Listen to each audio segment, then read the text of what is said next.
Hello, bienvenue sur HDMH Talk. Aujourd'hui, on va parler de l'initiation divine, le chemin vers l'éveil spirituel. Vous savez ce truc un peu mystique qui nous fait nous sentir connectés à quelque chose de plus grand que nous. Alors, attachez vos ceintures, on part pour un voyage intérieur.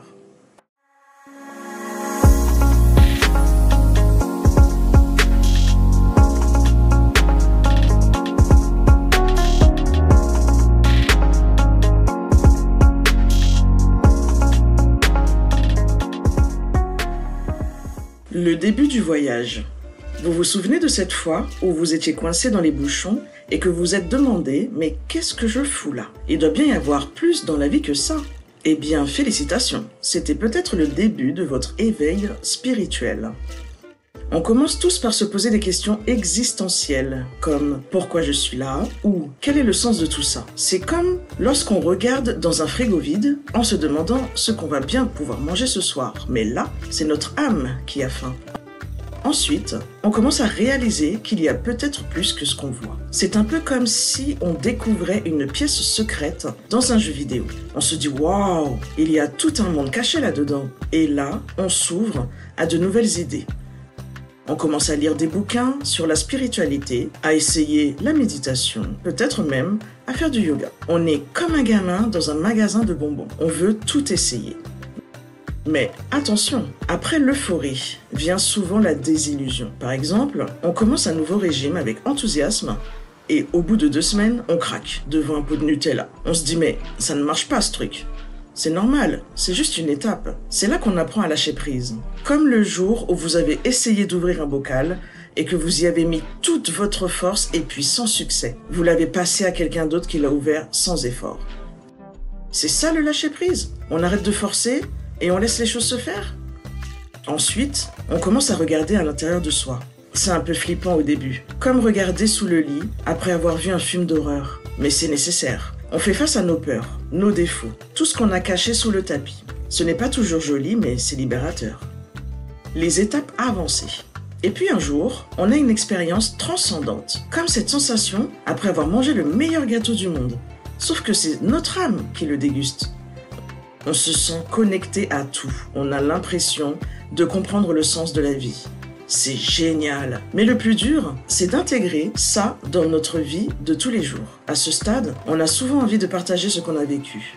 On devient un peu comme ce pote qui a découvert une série géniale et qui veut absolument que tout le monde la regarde. Mais là, c'est la spiritualité qu'on veut partager. Quelques conseils pour le chemin. Pour avancer sur ce chemin, il y a quelques techniques qui peuvent aider. La méditation, c'est le café du matin pour l'âme. Ça réveille et ça met de bonne humeur. La gratitude, ce sont des paillettes dans sa vie. Ça rend tout plus beau. Se reconnecter à la nature, c'est comme recharger ses batteries. Ça nous rappelle qu'on fait partie de quelque chose de plus grand. N'oubliez pas que chacun a son propre chemin. C'est comme faire un road trip. Certains préfèrent les autoroutes, d'autres préfèrent les petites routes de campagne. L'important, c'est d'avancer à son rythme et de profiter du voyage. Voici les 7 principales étapes de l'éveil spirituel. 1. La conscience instinctive. Cette première étape est caractérisée par une focalisation sur les besoins primaires et matériels, sans réelle conscience spirituelle. Les gens à ce stade ne cherchent pas à développer leur esprit au niveau spirituel et considèrent souvent la mort comme une finalité. Imaginez une personne qui se réveille chaque jour en pensant uniquement à gagner de l'argent. Sa routine quotidienne étant centrée sur le travail, les courses et les loisirs matériels. Elle ne prend jamais le temps de réfléchir au sens de la vie ou à des questions spirituelles, considérant la mort comme une simple fin sans au-delà. Son focus est entièrement sur le matériel, rejetant toute pratique spirituelle comme une perte de temps. Cette personne représente le point de départ du voyage spirituel, vivant au niveau le plus basique de l'existence sans chercher de dimension plus profonde. 2. La conscience collective. À ce stade, les gens développent des relations et prennent conscience de l'importance du groupe. Il y a une certaine ouverture à la spiritualité, mais elle reste limitée. Certains commencent à pratiquer le yoga ou d'autres techniques pour prendre conscience de leur corps et de leur esprit. Imaginez une jeune professionnelle de 28 ans qui ressent un vide malgré sa réussite professionnelle. Curieuse, Elle accepte l'invitation d'une collègue à un cours de yoga et découvre une connexion inattendue avec les autres participants. Après quelques semaines, Marie regarde des changements positifs dans sa vie quotidienne. Plus d'empathie, plus de calme et plus d'intérêt pour la méditation. Bien que son approche de la spiritualité reste superficielle, Marie représente l'étape de la conscience collective, s'ouvrant à de nouvelles perspectives sans plonger profondément dans l'exploration spirituelle. 3. La conscience personnelle. Cette étape marque le début d'une recherche spirituelle plus active. Les gens cherchent des méthodes d'éveil et une voie spirituelle authentique. Il y a souvent une recherche fébrile d'informations et un intérêt croissant pour les pratiques spirituelles. C'est comme découvrir un nouveau hobby passionnant et qu'on veut tout savoir dessus. Imaginez Thomas, 30 ans, qui vient de découvrir la méditation. Soudain, c'est comme s'il avait trouvé un nouveau monde fascinant. Il se met à dévorer des livres sur la spiritualité. Son appartement ressemble maintenant à une librairie ésotérique. Son téléphone est rempli d'applications de méditation et son historique internet regorge de recherches sur l'éveil spirituel. Thomas en parle à tout le monde, tout le temps, au point que ses amis commencent à le taquiner gentiment. Il est comme un enfant dans un magasin de bonbons spirituels, voulant tout essayer, tout comprendre. Il est convaincu que quelque part au milieu de toutes ces expériences, il trouvera sa voie spirituelle authentique. C'est le début d'un voyage passionnant et enrichissant. 4. Le voyage spirituel. Les gens qui sont à ce stade s'engagent pleinement dans une voie spirituelle authentique. Ils découvrent les obstacles à leur évolution et apprennent à les surmonter. Cette étape correspond aussi à la découverte de l'amour spirituel et à une connexion plus profonde avec son âme. Imaginez Sophie, 40 ans, qui s'est engagée dans la voie bouddhiste. Elle pratique la méditation quotidienne et participe à des retraites silencieuses. Au cours de son parcours, elle prend conscience de ses schémas négatifs et travaille à les transformer, expérimentant une profonde connexion spirituelle lors d'une méditation. Malgré les défis, Sophie persévère, développant compassion et paix intérieure, ce qui se reflète dans sa vie quotidienne et ses relations.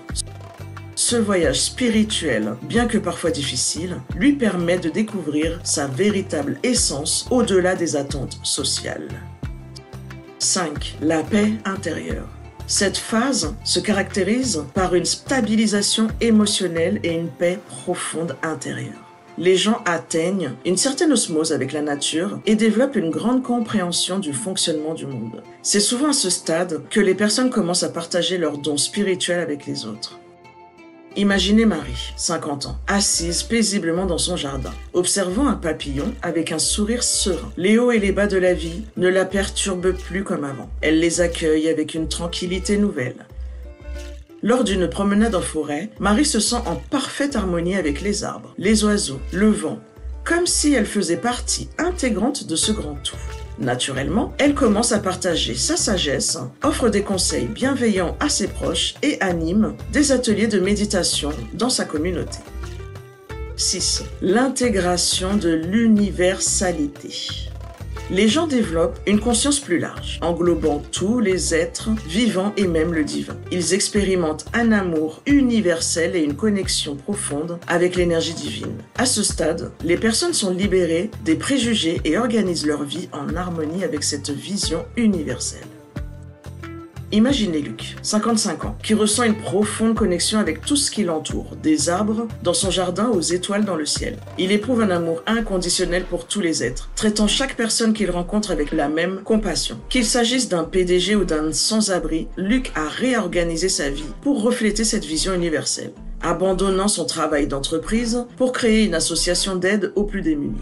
Dans chacune de ses actions, il cherche à honorer cette interconnexion divine qu'il ressent, vivant chaque jour comme une expression de l'amour universel.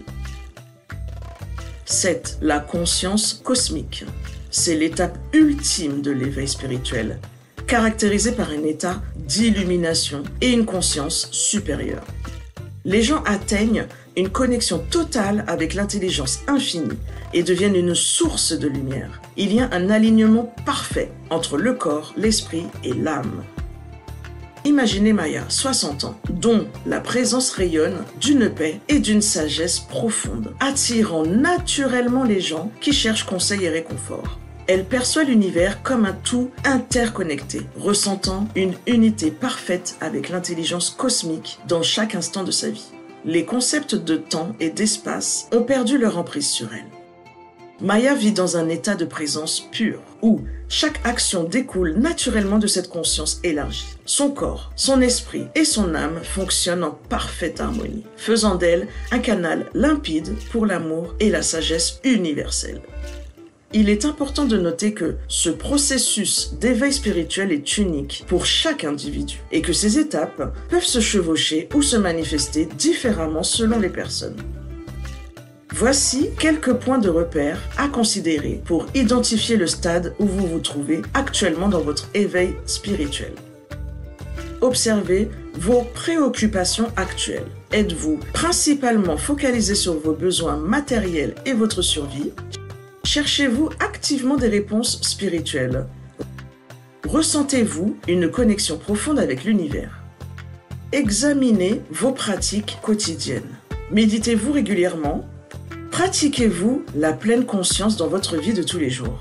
Avez-vous intégré des rituels spirituels dans votre routine? Évaluez vos relations et interactions. Ressentez-vous plus d'empathie et de compassion envers les autres? Avez-vous tendance à juger moins et à accepter davantage? Vous sentez-vous connecté à tous les êtres vivants? Analysez votre rapport au monde matériel. Êtes-vous moins attaché aux possessions matérielles? Recherchez-vous plus de simplicité dans votre vie? Accordez-vous plus d'importance aux expériences qu'aux choses? Réfléchissez à votre état émotionnel.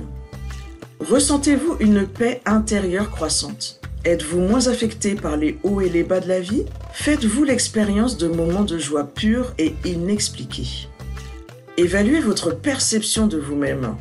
Avez-vous une compréhension plus profonde de qui vous êtes vraiment? Vous sentez-vous moins identifié à votre ego? Percevez-vous une connexion avec quelque chose de plus grand que vous? Observez votre rapport au temps. Vivez-vous plus dans le moment présent? Êtes-vous moins préoccupé par le passé ou le futur? Avez-vous l'impression que le temps s'écoule différemment? Pour terminer, rappelez-vous que l'éveil spirituel est un processus continu et non linéaire. Il est possible que vous vous reconnaissiez dans plusieurs stades à la fois ou que vous vous oscilliez entre différents niveaux. L'important est d'être honnête avec vous-même et d'observer vos expériences sans jugement. Si vous vous sentez bloqué ou incertain, n'hésitez pas à chercher des conseils auprès d'un guide spirituel ou à échanger avec d'autres personnes en cheminement spirituel. La pratique régulière de la méditation et de l'introspection peut également vous aider à mieux comprendre où vous en êtes dans votre parcours. Je vous remercie de votre attention sur ce podcast. N'hésitez pas à partager et à commenter ce que vous en avez pensé et où vous en êtes. Prenez soin de vous. Pour finir, je sais que je ne sais rien. Parlons-en pour en savoir plus. À la prochaine sur HDMH Talk.